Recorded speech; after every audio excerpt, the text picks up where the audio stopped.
Hello guys, আসসালামু আলাইকুম। এই দেখতেছেন, এটা হলো আমাদের হাঁসের ফার্ম দেওয়া হয়েছে। এখানে আমরা হাঁসের জন্য প্রায় অনেক ধান কিনে এনেছি। আজকে আমরা সেই ধানগুলো আপনারা মনে করেন যে রোদ্রে দিছি। এখন আমরা এগুলো বাসায় নিব, বাসায় নিয়ে রেখে দেবো এবং কিছু আমরা ফার্মে নিয়ে আসবো। এখানে আমাদের এখানে দুইটা ফার্ম, আগে আমাদের একটা ফার্ম করা হয়েছে। ওখানে হাঁস রাখতে অসুবিধা হয়, এই কারণে আমরা আবার এটার ভিতরেই আমরা আর একটা ফার্ম করেছি। তো এখন এখানে আমরা অনেক ধান কিনেছি হাঁসের ফার্মের জন্য। এটা হলো আমাদের নতুন ফার্ম। এখন আমরা অনেক ধান কিনেছি হাঁসের জন্য। এই ধানগুলো আমরা ওই আগের ফার্মটা আমাদের খালি পড়ে আছে, ওটার ভিতর আমরা নিয়ে যাচ্ছি। তো এখন আমরা সবগুলো ধান নিয়ে যাব এক এক করে। আমি নিজেও নিতেছি এবং সাথে আমার কাকা। আমি ধান নিতেছি কারণ কাজ করতে ভালো লাগে, কাজ করাও ভালো।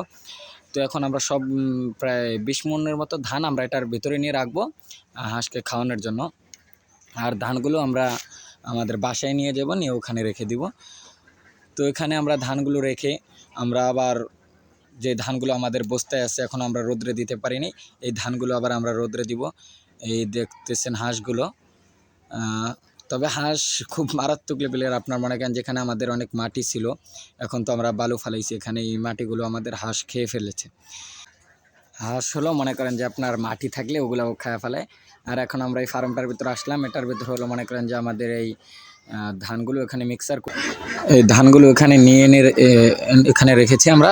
এখন এখানে আমরা এই ধানের সাথে বসি, তারপর হলো গম আটা দিয়ে তারপর এটা আমরা মিক্সার করবো। আর এখন যেটা ভিতরে ঢুকলাম, এটা হলো আমাদের স্টোর রুম। এখানে আমরা যাবতীয় যা মালামাল আছে এটা রাখি। আর এখানে এখন আমাদের নিয়ত হলো মুরগির ফার্ম দিব। আবার আমাদের এখানে একটা পুকুর আছে, আমাদের হাঁস সবসময়